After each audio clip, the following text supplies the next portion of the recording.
Замислете, цела една ера од човечката историја, ерата на големите географски откритија всушност започнува поради зачини. Да, добро слушнавте. Желбата за малку бибер, за малку цимет, буквално го прекроила светот. Денес ќе видиме како токму тоа се случило.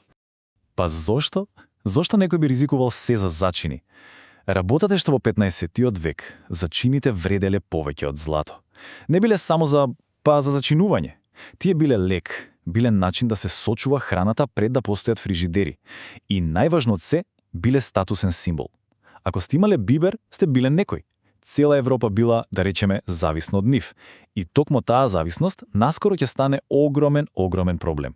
И за да разбереме зошто морнарите биле спремни да пловат кон непознатото, прво мора да видиме што точно тргнало наопако.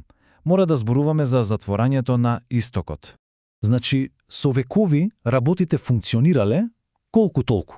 Зачините и свилата доаѓале преку копнени патишта од Азија, патишта кои биле долги, тешки, ама отворени. Се до 1453 година. Таа година паѓа Византија, а со неја и контролата врз тие трговски патишта.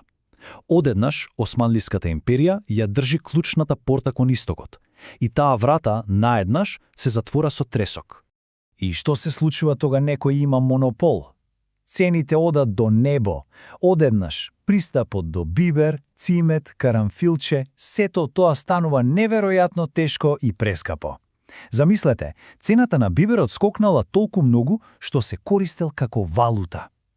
Ова не е само проблем за богатите, ова е економска криза за цел континент. Станало кристално јасно. Европа мора да најде друг пат до Индија. Поморски пат. Добро, копнените патишта се блокирани. Единствената опција е океанот. Но тука има еден мал проблем. Атлантскиот океан во 15-тиот век бил познат како морето на темнината. Да се заплови во него било речиси сигурна смрт. Бродовите не биле доволно добри, навигацијата била чиста среќа, барем, така било дока не се појавила технологијата што ќе го промени апсолутно се. И првиот, апсолутен game changer, бил овој брод. Каравелата. Што е толку посебно кај неа? Па, замислете ги старите бродови со големи квадратни едра. Тие може да плуват само ако ветрот им дува во грб. Ама каравелата, со незините триаголни едра, таа можела да плови испроти ветрот, со така наречено цик-цак движење. Ова е револуционерно. За прв пат, морнарите не само што можеле да заминат некаде, туку имали и реален план како да се вратат дома. Но џабе добар брод, ако не знаете каде одите. И тука доаѓа вториот клучен дел – навигацијата. Комбинацијата од компас, кој секогаш покажува север, и астролаб, кој со помош на звездите ја одредувал географската ширина, значела дека океанот повеќе не е мистерија. Морнарите конечно можеле да пловат со денови, со недели, без да видат копно и пак да знаат од прилика каде се наоѓаат. Стравот од непознатото почнал да се намалува. Значи, што имаме досега? Имаме огромен мотив, пари и зачини, имаме нова технологија, каравелата и компасот, сега недостасуваат само луѓе. Храбри, можеби малку луди луѓе, кои се спремни да ризикуваат се за слава и богатство. И тие наскоро ќе се појават. И гледајте го ова. Во еден неверојатно краток период од само 30 на години се случуваат 3 патувања кои буквално го превртуваат светот наопаку.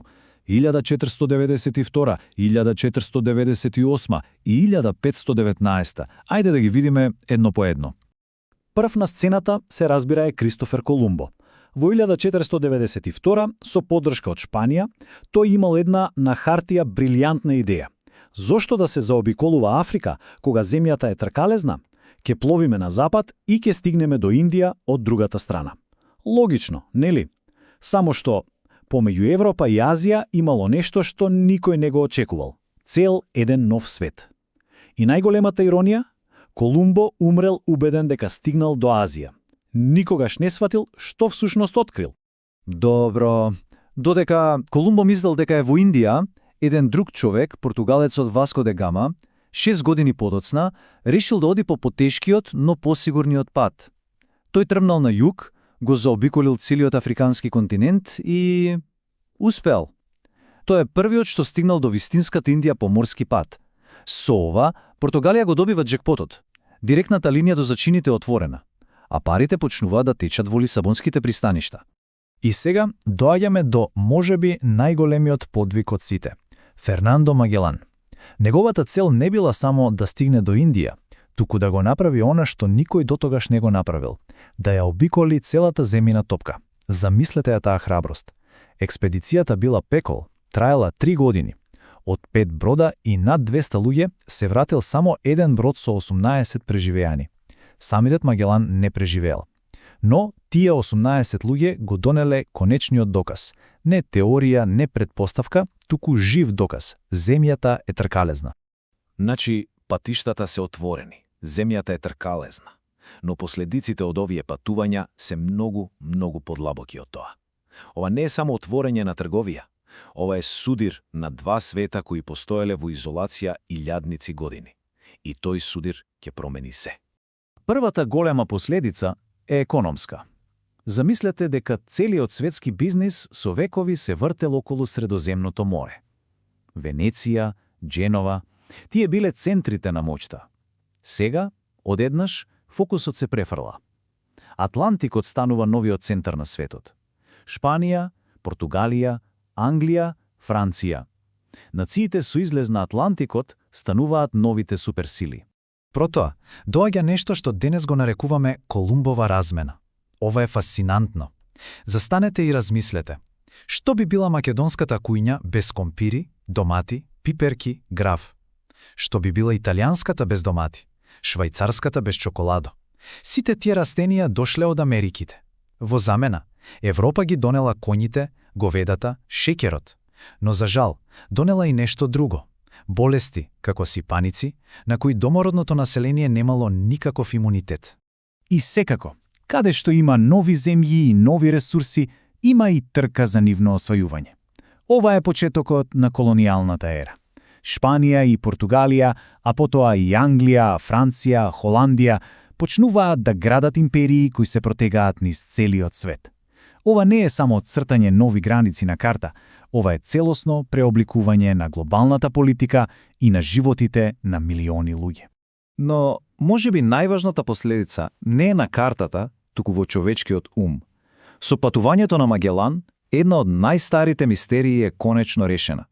Нема повеќе простор за митови за чудовишта на крајот од светот. Има само еден непобитен факт. Живееме на тркалезна планета, каде сите океани се еден, поврзан воден пат.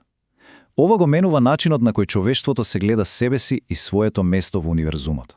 Така што целата оваа приказна, која почна со една едноставна желба за бибер, на крајот не отвори само нови пазари. Таа го создаде првиот вистински поврзан глобален свет. И тој глобален свет ги постави темелите за се што имаме денес. Нашата франа, нашата економија, дури и нашите нации. Сето тоа е производ на оваа ера. Но важно е да се соучиме и со другата страна на приказната. Оваа поврзаност дојде со неверојатно висока цена. Колонизација, војни, робство и уништување на цели култури. Што не остава со едно последно и можеби најтешко прашање? Дали вредеше? По која цена беше создаден нашиот модерен свет?